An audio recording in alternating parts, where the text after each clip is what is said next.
Hi, this is John Hand, and the movie of the day is Wes Craven's A Nightmare on Elm Street. A Nightmare on Elm Street Part 1. Oh man. Again, Freddy became an icon. He became like Frankenstein and Dracula. It must be weird for Robert Englund to wake up in the morning, and I know he doesn't think of it that way, but I mean, the iconic nature of this character, and a character which happened during our lifetime, which just came into being and became this kind of cultural figure, you know. It's really quite amazing. Yeah, I mean, it's difficult to think of a world without Freddy. But the original film, was definitely the film which, of course, made Wes Craven's career. He started out doing these very out there horror movies, Last House on the Left and Hills Have Eyes, and they got him a foot in the door, but not that much else. I mean, what he could have been like a William Girdler from there. Could have been like an Al Adamson. That could have been the career trajectory of Wes Craven. So I mean, those films, yeah. I mean, you could see those films being made by whatever, a lower rent type filmmaker. But I think Wes Craven, he had the academic background behind him. He was a teacher, and most academics are kind of they really have a sickness and a deviance that they don't really show, I think. And so he had that side as well. He had the sickness and the deviant of academia, of being able to open up your mind and think about stuff, and you can come up with some horrible crap, No, and I think he also had really more so than that, I think he had the repression of his childhood, because he grew up in a very religious, I don't think he saw movies until, or maybe that was Paul Schrader. But I think he was very, Paul Schrader didn't see a movie until he was very old. But Wes Craven, I just don't think he was exposed to that life either. So then when he got a little bit older, he just kind of, went nuts. He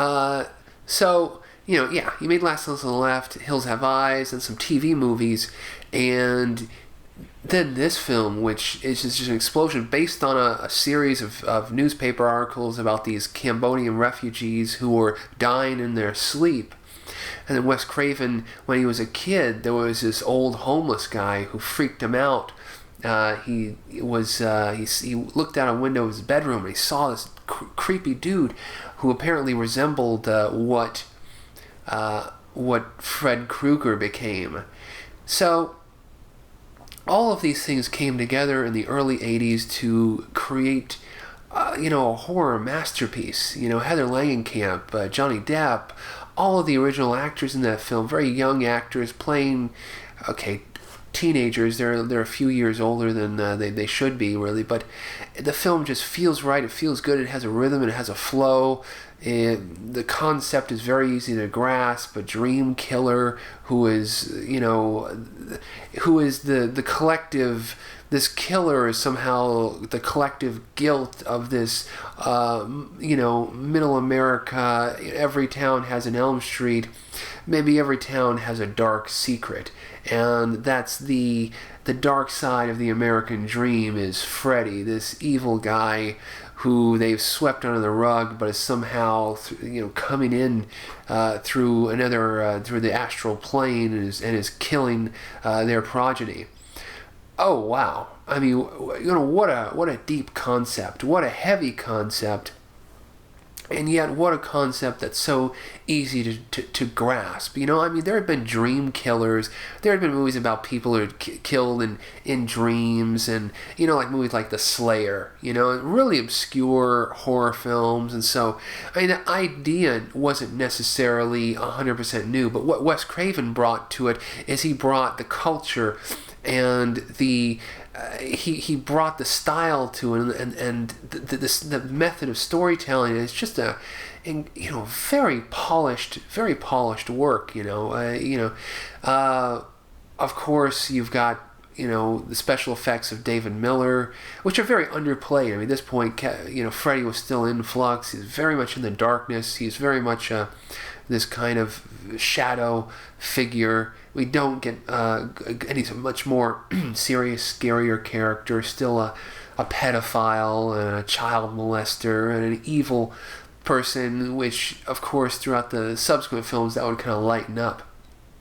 But, apparently they wanted to originally find a much bigger, a big guy, like a Gunnar Hansen type to play the Freddy guy, and they were looking at old stuntmen and people like that. Look at this guy Robert Englund, who was a little doing these nerdy roles. That was the signature Robert. Well, I mean, I guess isn't he even looking for Mr. Goodbar? He's kind of he was kind of skis, and then he was in Eaten Alive. He's just these little skeezy characters, little nerdy characters, little Dead and Buried, just kind of like the also ran bit actors in those films. And so for him to somehow conjure within himself this physicality and the performance of Freddy, really incredible, and again, it was a building, the Freddy wasn't totally built in part 1, he wasn't totally built in part 2, he starts to become a fully formed character by part 3, really, where and that's again where some of the humor comes in, and by the time it was part 4, the humor was totally in bloom, and it was just a joke by that point. It was becoming a joke. I don't think it was quite a joke. It became a joke by part 6. Part 6 was really kind of a full-fledged, almost like a John Waters adaptation of Nightmare on Elm Street. It was like, what the hell is going on? But the original was serious. It was scary as hell. This guy is going to go into your dreams and kill you. Probably gave kids the world over nightmares for a decade.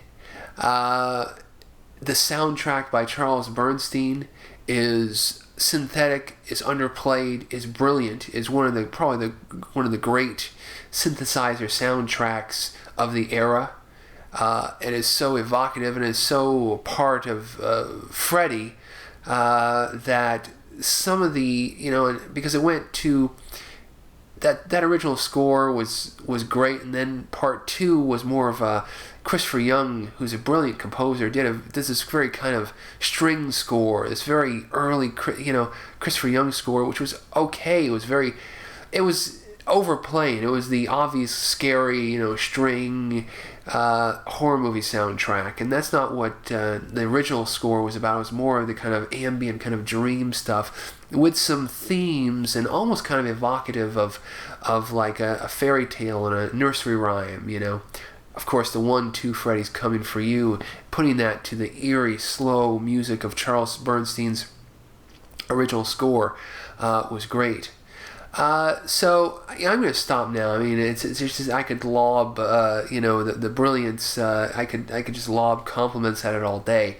Nightmare on Elm Street, a great film, and the first film is great. I mean, to me, it's up there with Halloween as far as good first films, and just having everything together, as far as story, character, and then the character of Freddy Krueger, who was pretty much set in stone by the